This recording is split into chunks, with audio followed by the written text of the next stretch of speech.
वाणी विनायको श्री गुरु चरण सरोज रज निज मन मुकुर सुधार वरनो रघुवर विमल जसु जोदायक फलचार नीलांबुज श्यामल कोमलांगम सीता समारोपित वामभागम पाणो महासायक चारु चापम नमामि रामं रघुवंशनाथम। बोले श्याम रामचंद्र भगवान की जय। ऑनलाइन मानस गोष्ठी के संस्कृति लिंक में जुड़े हुए सभी परम विद्वानों का मैं सादर नमन करता हूँ। साथ ही अपने पूर्व वक्ता श्रद्धे गुलाब चंद सिन्हा जी एवं द्वितीय वक्ता आचार्य वर्मा जी के चरणों को सादर प्रणाम। साथ ही मेरे स्क्रीन पर प्रदर्शित हो रहे श्री त्रिवेदी जी, आदरणीय वर्मा जी, कनवाल जी, आप सबके चरणों में सादर नमन करते हुए भाई झाल सिंह जी के मंगल भविष्य की कामना भगवान राम से करता हूँ।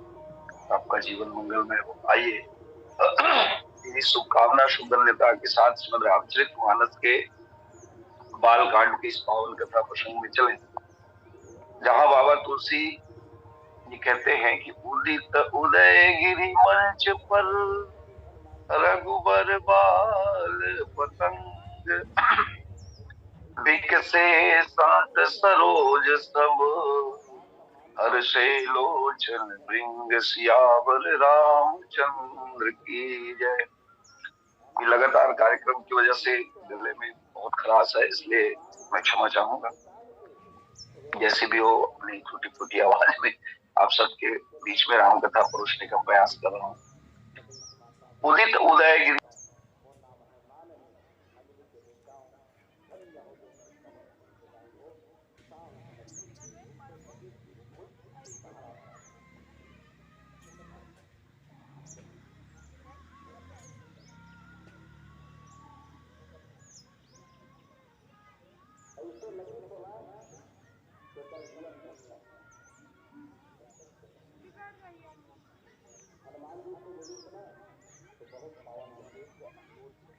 या कहीं जो भी हो, भगवान राम जिस समय खड़े हुए उस समय ये कहा गया कि उदित उदयगिरि मंच पर, ये मंच जो है वो उदयगिरि बन गया। और इस उदयगिरि पर राम जी के रूप में, रघुवर यानी राम जी के रूप में बाल पतंग जो है वो निकल आया। और इस बाल पतंग को देख करके बिकसे संत सरोज सब, जितने भी संत रूपी कमल हैं ये विकसित हो गए और हर्षे लोचन भृंग, उनके नेत्रों के जो भौरे हैं वो हर्षित हो गए। आइए इस प्रसंग को आप सबके बीच में विस्तार से समझने की चेष्टा करें। ये बहुत गहन प्रसंग है भगवान राम के चरित्र के लिए। अभी हमारे आदरणीय आचार्य जी के द्वारा भगवान की 16 शक्तियों की चर्चा की गई। भगवान की 16 शक्तियों में से ही किसी एक शक्ति जब भगवान को प्रेरित करती है तो भगवान वो काम करने को तैयार हो जाते हैं। यूं कहा जाए कि ब्रह्म में अपनी कोई इच्छा नहीं है, लेकिन ब्रह्म को भी ब्रह्म की शक्तियां या भगवान को भी भगवान की शक्तियां जो है प्रेरित करती रहती है सामने वाले की दशा देख करके। यहाँ जो सूर्योदय हुआ है और सूर्योदय के लिए जो रघुवर बाल पतंग की उपाधि या उपमा बाबा तुलसी ने भगवान राम के लिए दिया है, ये भी कम मेहनत में नहीं उदय हुआ है साहब।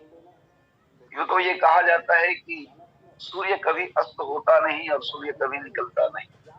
सूर्य तो अपनी गति से निर्वात चलते रहता है और जब पृथ्वी के जिस भाग पर सूर्य का प्रकाश पड़ता है वहां सूर्योदय सूर्यास्त का भान होता है। लेकिन मैं ये कहूँ, जब बाबा तुलसी ये कहते हैं कि उदयगिरि मंच पर रघुवर बाल पतंग, तो इस बाल पतंग को, बाल सूर्य को उदित कराने के लिए बहुत मेहनत किया गया है। और इससे पहले कि क्या मेहनत हुआ और क्यों बाल पतंग कहा गया, इन सारी बातों पर आपके बीच में मैं चर्चा करूं। सबसे पहले ये प्रश्न आता है कि ये जो प्रसंग है, ये धनुष यज्ञ प्रकरण है या फिर सीता स्वयंवर प्रकरण है, इस बात पर मैं थोड़ी आप सबके बीच में कुछ बातें रखूं। भगवान राम जिस समय महामुनि विश्वामित्र जी के आश्रम से चले थे, उस समय महामुनि विश्वामित्र जी ने तो यही कहा था कि धनुष यज्ञ जो हो रहा है जनकपुर में, उसका आमंत्रण आया है सोहे राम। एक यज्ञ तुमने संपन्न करा दिया है, अब दूसरे यज्ञ की बारी। और तब वहां पर ये चौपाई लिखी गई कि धनुष यज्ञ सुनी रघुकुल नाथा, हर्ष चले मुनिवर के साथ। मतलब ये हुआ कि भगवान श्री राम ने धनुष यज्ञ का नाम सुनकर ही जनकपुर के लिए प्रस्थान किए, और यही शब्द उन्होंने लक्ष्मण जी से कहा जब सीता जी के प्रथम दर्शन श्री राम जी को हुए। उन्होंने यही कहा था पुष्पवाटिका में कि तात जनक तनिया यह सोई, धनुष यज्ञ जही कारण हो। आप पूरे रामचरितमानस के इस शब्द को आप अगर टटोलना चाहें तो केवल 2 ही बार ये जो शब्द है वो उच्चारित हुआ है। एक बार गुरु विश्वामित्र जी के द्वारा और दूसरी बार भगवान राम के द्वारा। उसके बाद धनुष यज्ञ नामक शब्द आता नहीं। भले ये अलग बात है कि धनुमक या चापमक ऐसा शब्द आता है, मगर वो दूसरों के द्वारा आता है। ये शब्द बदल दिया गया, और इसीलिए ये जो बाल पतंग के रूप में भगवान राम का जो उदय हुआ है, ये इसके उदय होने के लिए बहुत देरी हो गई। कैसे? देखिएगा, जिस समय श्री सीता जी ने भगवान राम के दर्शन पुष्पवाटिका में किए, उस समय माता सीता जी की स्थिति क्या है? वहां ये कहा गया कि थके नयन रघुपति छवि देखे, पलकहीन परिहरि निमेषे, अधिक स्नेह। सीता जी के मन में स्नेह आ गया। अधिक स्नेह देह भय पूरी, शरद शशि, शरद ऋतु के चंद्रमा को जनु चितौ चपूरी। और इतना ही नहीं, वहां पर ये लिखा गया, इलोचन मग राम ही उर आनी, दिन्हे पलक अपाट सयानी। मां सीता ने राम जी को नैनों के द्वार से अपने हृदय में प्रविष्ट कराया और द्वार का किवाड़ जो है उसने बंद कर दिया। आशा ये है कि श्री सीता जी ने अपने वर का चयन कर लिया। तो अब धनुष यज्ञ कैसा? जब सीता जी ने अपने वर का चयन कर लिया, तो यहाँ पर तो सीए स्वयंवर होना चाहिए, धनुष यज्ञ कैसे हो? और दूसरी बात, जिस तरह से भगवती सीता जी के हृदय की ये बातें गोस्वामी तुलसीदास जी महाराज ने पुष्पवाटिका प्रसंग में की है, ठीक यही बात भगवान राम जी के लिए भी उन्होंने उद्धृत किया है। जब सीता जी वाटिका से जाने लगी, प्रभु जब जात जानकी जानी, भगवान राम ने जब जान लिया कि जानकी जी पुष्पवाटिका से जा रही है, तो सुख स्नेह शोभा गुण खानी, और फिर परम प्रेम में मृदु मस्किनी, प्रेम का स्याही बनाया और चारु चित्त भीति लिख ली। उन्होंने भी श्री सीता जी को अपने हृदय में स्थान दे दिया। कहने का आशा ये है कि पुष्पवाटिका में श्री सीता जी ने अपने लिए वर का चयन भगवान राम के रूप में कर लिया, और भगवान राम ने भी सीता जी को अपनी अर्धांगिनी के रूप में या अपनी पत्नी के रूप में उन्होंने चयन कर लिया। अब हुआ ये कि जो जो घटनाएं पुष्प वाटिका में घटित हुई हैं, भगवान राम निश्चल भाव से गुरु विश्वामित्र जी के पास अपने मन की स्थिति को ज्यों का त्यों रख दिया है। और तब गुरु विश्वामित्र जी ने जब धनुष यज्ञ में जाने की बारी आई तो श्री राम और लक्ष्मण से कहा क्या, सीय स्वयं बरु देखिया जाई। अब धनुष यज्ञ नहीं कहा उन्होंने, शब्द बदल दिया। प्रारंभ में उन्होंने ही ये कहा था कि धनुष यज्ञ हो रहा है, तो धनुष यज्ञ सुनकर बिल्कुल ना था, लेकिन यहां उन्होंने बदल दिया, सीय स्वयं बरु देखिया जाई। लेकिन एक बात में उन्होंने कुछ संशय की भावनाएं रखी। उन्होंने कहा, इसका ही धौले ही बड़ाई।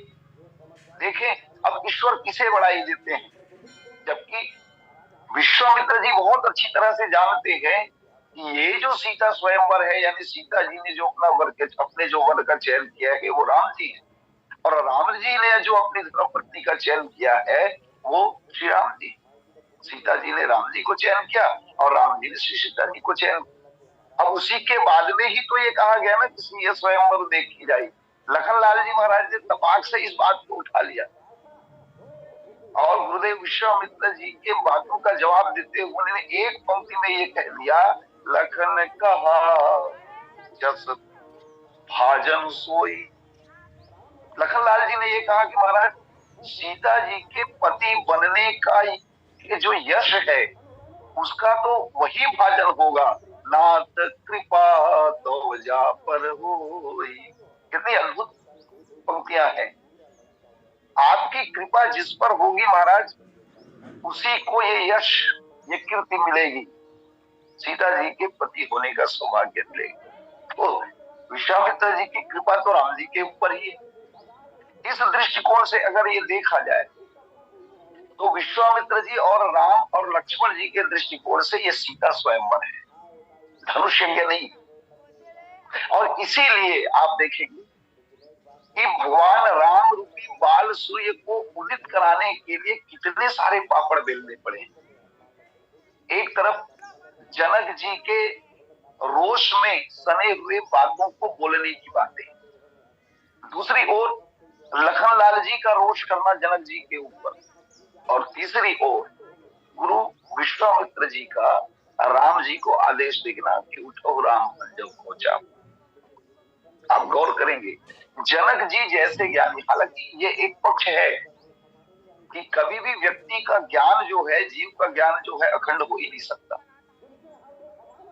व्यक्ति का ज्ञान खंडित ज्ञान होता है, हर जीव का, चाहे वो जनक जैसे ज्ञानी ही क्यों ना हो, क्योंकि एक अखंड ज्ञान अखंड एक सीतावर, और सारे जीव जो है माया के बस में होते हैं। अगर जीव और ईश्वर दोनों का ही ज्ञान अखंड अगर हो जाए तो फिर ईश्वर जीव ही भेद कहो कस, ईश्वर और जीव में कोई भेद ही कहां रह जाए। इस दृष्टिकोण से गोस्वामी तुलसीदास जी महाराज ये संकेत करते हैं कि ये जो जनक जी के द्वारा हताशा में जो शब्द कहे गए वो वास्तव में राम जी को उठाने का एक क्रम था, एक उपक्रम था। कैसे, मैं आपसे निवेदन करूं, जनक जी महाराज ने जिन शब्दों का प्रयोग किया है, अब कुल जनी माखे घट माली वीर विहीन में जाने, एक भाव है। लेकिन इस बात को बोलने के पहले जनक जी के जीवन में जो भ्रम जैसा हमें दिखाई देता है, वहां केवल एक शब्द ऐसा आया है जिसे आप निष्कर्ष निकाल सकते हैं कि जनक जी को भ्रम नहीं था। कैसे, नृपन बिलोक की जनक अकुलाने, सारे राजाओं को देख करके जनक जी व्याकुल हैं और बोले वचन रोष जनुसाने। ये जनुसान, रोष जनुसाने, इस शब्द पर यदि आप ध्यान दें तो यह स्पष्ट हो जाता है कि वास्तव में महाराज जनक जो है, जो बातें कह रहे हैं वो क्रोध में नहीं कह रहे, पूर्णतः बोध में कह रहे हैं। क्यों? क्योंकि वे अच्छी तरह से जानते हैं कि बिना लखन लाल जी के उठे राम जी उठने वाले नहीं है। क्योंकि हम सब ने यही पढ़ा है कि सूर्य उगने के पहले आकाश में लालिमा छाती है, और यही लालिमा तो है लखनलाल जी के वो रोष भरे वचन। जब तक लालिमा नहीं छाएंगी तब तक सूर्योदय होगा कैसे? और इसीलिए लखनलाल जी को भी क्रोध करना पड़ा।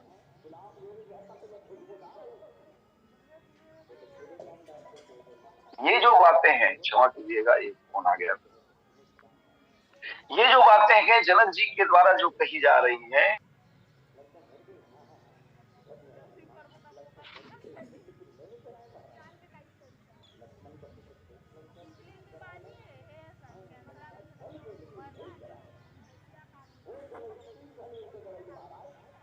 जा रही है कि अब जन को वहां की भटमानी, आवाज आ रहा है, आवाज आ रहा है, अब जन को माखे भटमानी वीर विहीन मही में जानी। इतना कह करके उन्होंने आगे जो वचन कहे, लेकिन देखा किसको? लखनलाल जी को। मैं अपनी तरफ से कोई बातें नहीं कह रहा हूं, ये पूज्य रामायणी जी महाराज के भाव। उन्होंने जो बातें कही कि अब जन को माँ के भटमानी वीर विहीन मही में जानी, और देखा लक्ष्मण जी की ओर की असर हो रहा है कि नहीं, लखनलाल जी की त्योरियां चढ़ने लगी। और जनक जी महाराज समझ गए कि ये अब तैयार हो रहे हैं, और जानबूझकर उन्होंने ऐसे ऐसे शब्दों का प्रयोग किया, तजहु आज निज गृह जाओ, लिखा न विधि वैदेही विवाह।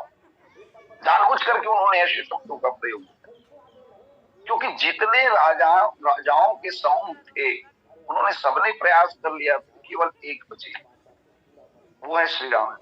और राम जी के प्रथम दर्शन में ही जनक जी को यह पता चल गया है कि श्री राम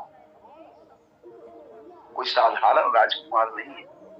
और जो संकेत में गुरु विश्वामित्र ने जो बातें कही है, उससे भी उन्होंने जान लिया है कि जिनको देख करके एक विरागी के मन में भी अनुराग की भावना प्रबल हो जाए, वो कोई साधारण नहीं, वो ईश्वर ही हो सकते।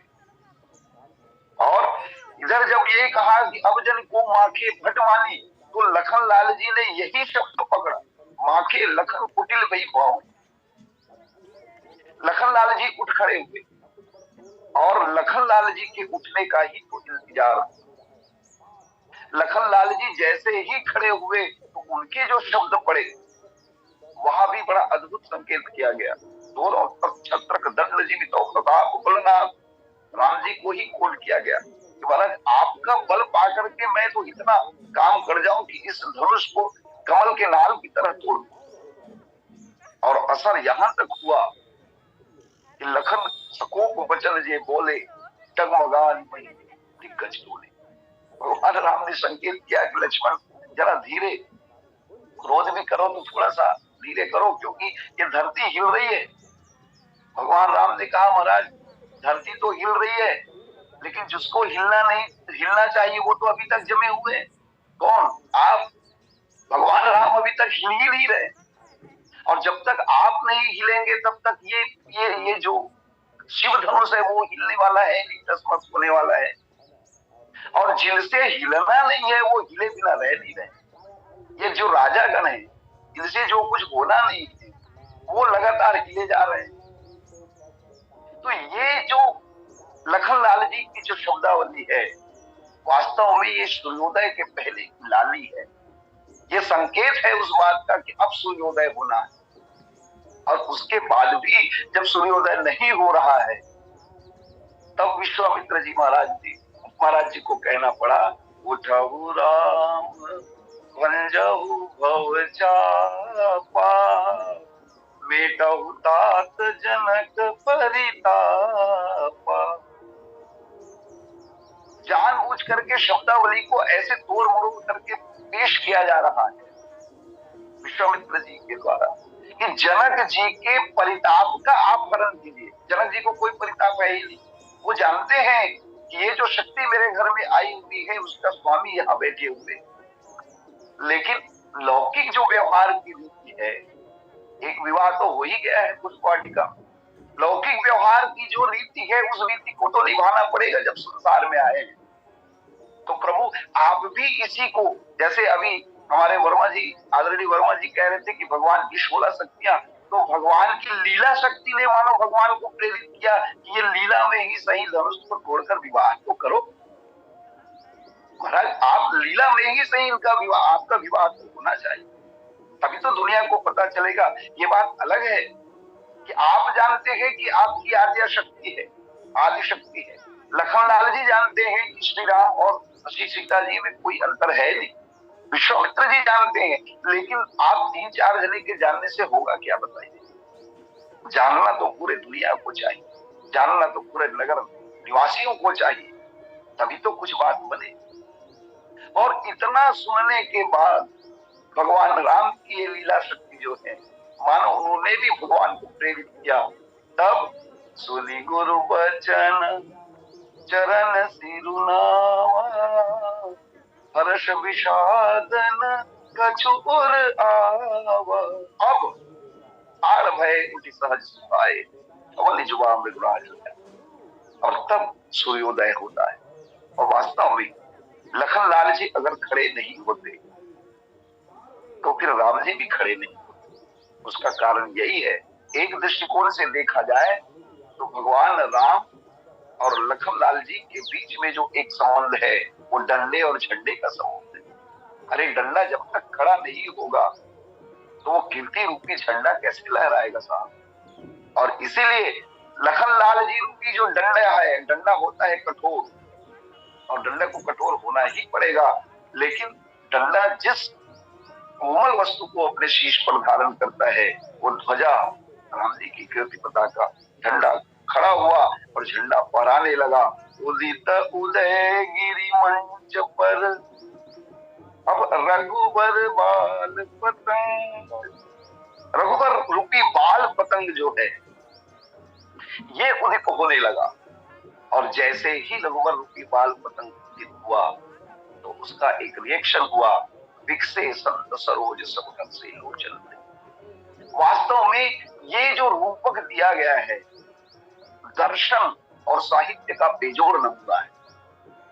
रामचरितमानस में ऐसे बहुत सारे प्रसंगों का वर्णन किया गया है।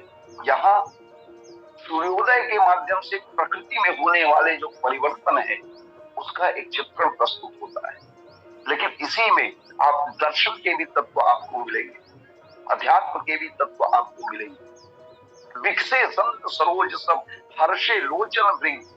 एक तरफ संतों को कमल कहा गया तो दूसरी ओर उनके नेत्रों को, यानी संतों के नेत्रों को भंवरा कहा गया। अब अटपटा बात यह है कि भगवान राम रूपी जो बाल सूर्य है उनका उदय हुआ है, तो बाल रूपी सूर्य, बाल सूर्य को देख करके कमल विकसित हुए। लेकिन ये कमल अब भंवरा बन गए और भंवरे के रूप में राम जी के सौंदर्य का पान करने लगे। कितना अद्भुत बात। देखिए सूर्य जो है कहीं किसी वस्तु में कोई बदलाव करता नहीं। यहां तक अगर ये कहा जाता है कि सूर्य अंधकार का नाश कर देता है, तात्विक दृष्टि से देखा जाए तो सूर्य अंधकार का भी नाश नहीं करता है। अगर अंधकार का नाश अगर सूर्य कर देता तो पुनः उस अंधकार का अस्तित्व ही कहां हमें दिखाई दे। वास्तव में अंधकार का अपना कोई अस्तित्व नहीं है। ये अंधकार जो है सूर्य के न दिखने का ही तो परिणाम है ये अंधकार। और इसीलिए आप देखेंगे कि इस सूर्य के उदय होने के ठीक पहले एक बार भगवान राम ने लखनलाल जी महाराज से और इसी सूर्य के संबंध में कुछ बातें रखी थी जो लौकिक सूर्य हम कहते हैं। कितने ही सूर्यों की चर्चा इस प्रसंग में की गई है। भगवान राम ये पूछते हैं कि लखन देखो तो सुबह हो गई, सूर्योदय हो गया क्या? सूर्य महाराज निकल आए क्या? भगवान राम ने कहा अस अरुण अवलोकहुताता, पंकज कोक लोक सुखदाता। तो बहुत विनम्र भाव से लखनलाल जी महाराज ने यही से इस धनुष को अंधकार की उपाधि प्रदान कर दी। और तब से सारे अध्येताओं के द्वारा ये समझ में आ गया कि ये धनुष जो है वास्तव में अंधकार का ही प्रतीक है। इसी के कारण से श्री सीताराम जी की जो एकता है वो हम सबको नजर नहीं आ रही। लखनलाल जी ने कहा, महाराज ये त्रिभुवन को प्रकाशित करने वाला एक सूर्य तो उदय हो गया है, और इस सूर्य के उदय होने से जहां जहां भी अंधकार का अस्तित्व था वो अंधकार जो है भाग गया है। मगर जो अंधकार जनकपुर में छाया हुआ है महाराज, उस अंधकार को भगवान भगाने के लिए एक और सूर्य की अपेक्षा है। उस अंधकार को भगाने के लिए आपके भुजा रूपी सूर्य की अपेक्षा है। नाथ, ये जो जितने भी नृप है, राजा है, ये तो नक्षत्रों की तरह है। नृप शब नक्षत्र करही उजियारी, तारी न सकहि चाप तम भारी। वास्तव में ये चाप के रूप में जो तम है, अंधकार है, इसको ये सारे राजा अपने अपने वचनों के द्वारा, अपने अपने शब्दों के द्वारा इस चाप रूपी अंधकार को डालने का प्रयास कर रहे हैं, हटाने का प्रयास कर रहे हैं, लेकिन ये हटेगा नहीं। अंधकार नक्षत्रों से, तारों से नहीं हटाए सकते हैं महाराज। अंधकार तो केवल सूर्य के प्रकाश से ही निकलते हैं, हटते हैं। और वो सूर्य का प्रकाश है आपके भुजाओं का बल। और जब आपके भुजाओं का बल यहाँ परिलक्षित होगा तभी इस जनकपुरी में जो अंधकार छाया हुआ है उसका नाश हो। यहां मैं एक निवेदन करूं, लखनलाल जी महाराज ये बहुत अच्छी तरह से जानते हैं कि श्री राम और श्री सीता जी का जो विवाह है इससे धनुष का कोई संबंध है ही नहीं। ये धनुष रूपी अंधकार हमने जनक जी के वचनों से और परशुराम जी के कारण से हमने मान लिया है। ये जो धनुष है ये जब तक नहीं टूटेगा तब तक श्री राम और श्री सीता जी का विवाह संभव नहीं है। तो मैं ये कहूं आपसे कि लखनलाल जी की ये दृढ़ मान्यता है कि ये विवाह जो है चाप के अधीन नहीं है, भले ही लोग कितना ही कहे, सारे पूर्वासी कितना ही कहे कि ये सीता जी का विवाह चाप के अधीन है। और यही मान्यता भगवान राम की भी है कि सीता राम ये अभिन्न है। कैसे? बोले गिरा अरत जल बीज सम कहियत मिलन। अब आप देखेंगे कि सूर्य जो है वो उदित हो गया है। सूर्य सबको सुख देता है, लेकिन क्या सबको सुख देने वाले से सभी लोग प्रसन्न हो पाते हैं? इस दोहे में, इस प्रकरण में राम रूपी सूर्य के, बाल सूर्य के उदय होने से कई लोग प्रसन्न हैं तो कई लोग अप्रसन्न हैं। आश्चर्य लगता है कि जो सबको सुख देने वाला है उससे भी कोई दुखी हो सकता है क्या? बोले यही जगत का स्वभाव है। जो सबको सुख देता है व्यक्ति अपने कल्पित दुख से उससे भी दुखी हो जाते हैं। जैसे मैं आपसे निवेदन करूं, यहां 3 शब्द दिए गए। एक है कमल। कमल को कहा गया कि ये सुखी हुए। स्वाभाविक है जब सूर्य उदित होता है तो कमल विकसित होता है। कमल क्या है? तो बोले कमल सिद्ध है। ये ऐसे सिद्ध हैं जो दूसरे के विकास को देख करके स्वयं सुखी हो जाते हैं।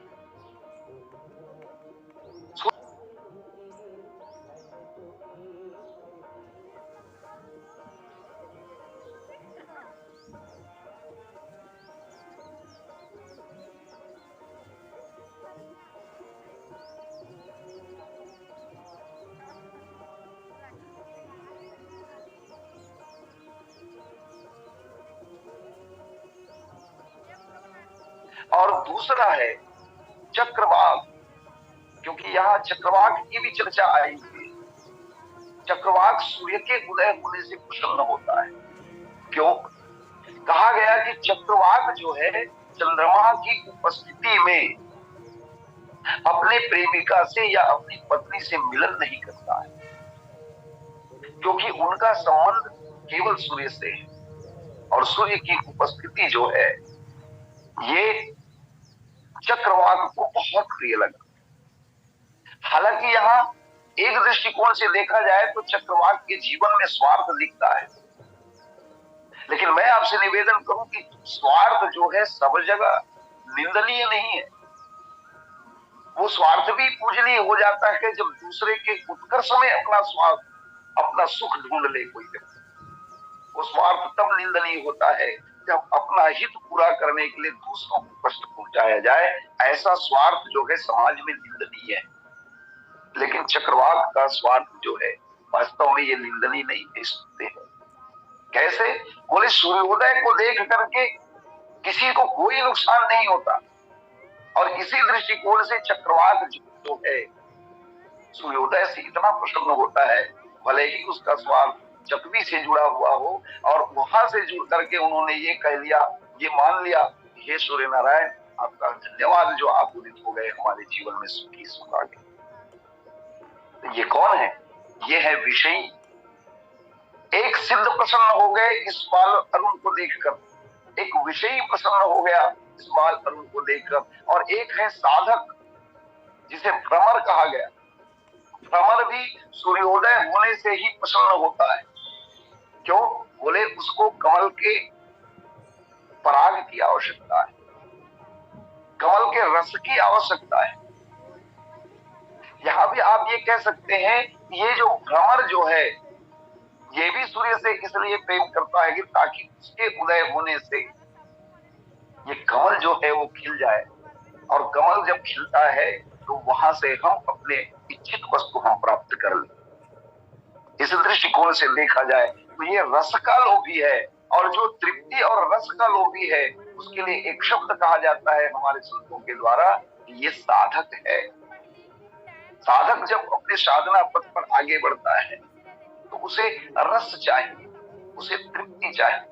कोई व्यक्ति विषय वासना में इतना रस ढूंढ लेता है कि वो विषयी हो जाता है, वहां से आगे बढ़ नहीं सकता, और लोग कितना ही कहते रहते हैं कि अरे इस विषय वासना से आगे बढ़ो और साधना के पथ पर आगे बढ़ो, तब कहीं जाके जीवन का कल्याण होगा।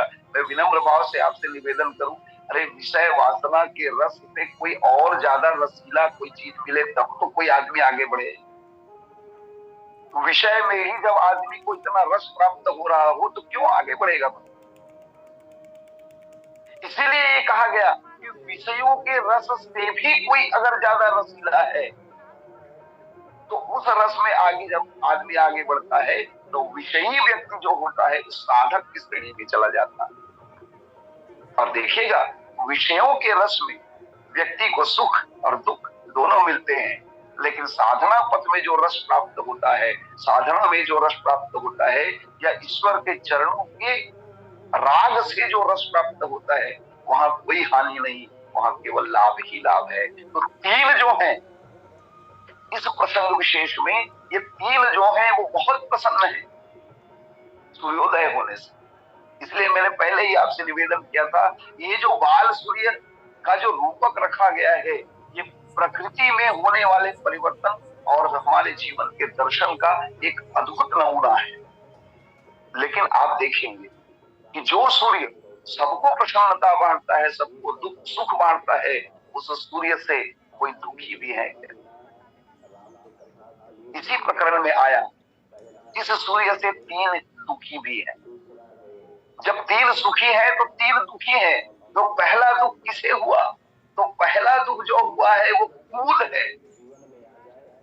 ये जो राजागण है इनको कुमुद सकुचाने ऐसा कहा गया। और आप देखेंगे जब सूर्य का उदय होता है तो कुमुद जो पुष्प होता है वो संकुचित हो जाता है, कुमुद संकुचित हो जाता है।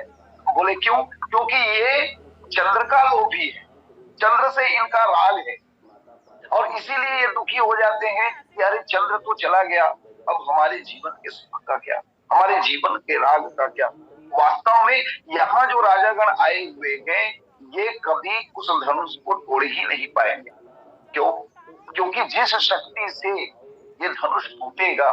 वो शक्ति जो है, शक्तिमान का चयन तो पहले से ही कर लिए, यानी माता सीता जो है अपने शक्तिमान के रूप में राम जी का वर्ण तो पहले से ही पुष्प वाटिका में कर लिए। अब किसकी शक्ति से ये तोड़ेंगे? क्योंकि सीता जी को शक्ति कहा गया ना, आदि शक्ति ही जग उपजाया, और इसी जग के अंतर्गत तो सारे जीव सारे प्राणी, हम सबके जीवन में भी जो शक्ति है वो भगवती सीता जी की ही तो देन है। तो इन राजाओं का कुछ भी नाश होना नहीं है, कुछ भी हानि होनी नहीं है, लेकिन इन लोगों ने अपने मन में ये कल्पना कर लिया है कि सीता जी अगर किसी के और के गले में या सीता जी के लिए ये जो धनुष रखा गया है अगर किसी और के साथ में वो टूट जाता है तो सबसे ज्यादा नुकसान हमारा होगा, ऐसा इन राजाओं ने मान लिया है। ऐसे लोगों को अंधकार में जीने की आदत पड़ गई है। अंधकार में तो चौर वृत्ति के लोग ही अपने आप को सुखी महसूस करते हैं, और ऐसे में कहीं सूर्योदय हो जाए तो ऐसे व्यक्तियों का तो क्या कहने। तो ये कुमुद जो है वो सब ये इन्हीं राजाओं के राजागणों के रूप में हम रख सकते हैं। ये कुमुद रूपी राजागण सब जा गए हैं, दुखी हो गए हैं, और इन्हें अपने जीवन में अनिष्ट का या बहुत बड़े हानि का एक संशय सता रहा है। ये कल्पित दुख से ये सभी व्यक्ति दुखी हुए। और दूसरा जो पात्र है उसको कहा गया उल्लू। ये जो उल्लू है इसको सूर्य से बहुत प्रॉब्लम है साहब। लोगों ने प्रशंसा की कि सूर्य उदय हो गया, अब संसार का तिमिर भग जाएगा, हट जाएगा। उल्लू ने कहा क्या बात करते हो यार, संसार के तम को भगाने वाला हमारे जीवन में दम ला रहा है, उससे हम क्या प्रसन्न होंगे? और सचमुच आप देखेंगे कि उन लोगों के जीवन में ये जो सूर्य है वो अंधकार ही को लाता है। ये तो रात्रि के चाहने वाले हैं, चलने वाले हैं। और ऐसे ही ये अभिमान से भरे हुए जो व्यक्ति यहाँ बैठे हुए ये उल्लू की तरह है, जो ये चाहते हैं ये अंधकार बना। और तीसरा जो पात्र है जिसे राम जी के बाल रूपी सूर्य से के उदय होने से जो दुख हो रहा है, ये नक्षत्रगण है। ये नक्षत्रगण अपनी अपनी बातों से या नक्षत्रगण जो है चाप रूपी अंधकार को दूर करने का प्रयास कर रहे हैं। लेकिन मैं आपसे निवेदन करूं कि चांदनी से कभी रात्रि का अंधकार दूर नहीं होता है। रात्रि का अंधकार जो है वो तो सूर्य से ही दूर होता है। और इसीलिए ये चांदनी भी दुखी है, और चांदनी भी ये कहती है कि काश सूर्य उदय ना हुआ होता तो हम जो है वो चमकते रहते। हम जो ये कह सकते थे अरे हमसे नहीं उठा मतलब किसी से भी नहीं उठेगा ये धनुष, कह सकते थे। तो उदित उदयगिरी मंच पर रघुवर बाल पतंग। बहुत सारे भाव हमारे आचार्यों के द्वारा, हमारे मनुष्यों के द्वारा इस प्रसंग पर दिए गए हैं। एक भाव छोटा सा उस समय की परिधि पर जो है उसको मैं विराम दूंगा अपनी बातों को। रघुवर बाल पतंग, बाल पतंग, यहाँ जो कल बातें चल रही थी सूर्य के संबंध में, वहां ये मैं कह दूं कि इस सूर्य को जो बाल पतंग है इनका स्वागत इसलिए भी किया जा रहा है क्योंकि ये शरद ऋतु के सुबह सुबह का सूर्योदय है। और शरद ऋतु में हर व्यक्ति जो होता है वो सूर्य के उदय की प्रतीक्षा ही करता है। इसीलिए भगवान राम जब खड़े हुए तो सबकी आशाएं बंध गई कि राम ये शिव धनुष को तोड़ेंगे। हालांकि राम जो है अन्य जो हृष्ट पुष्ट राजा दिख रहे हैं उनसे अलग दिख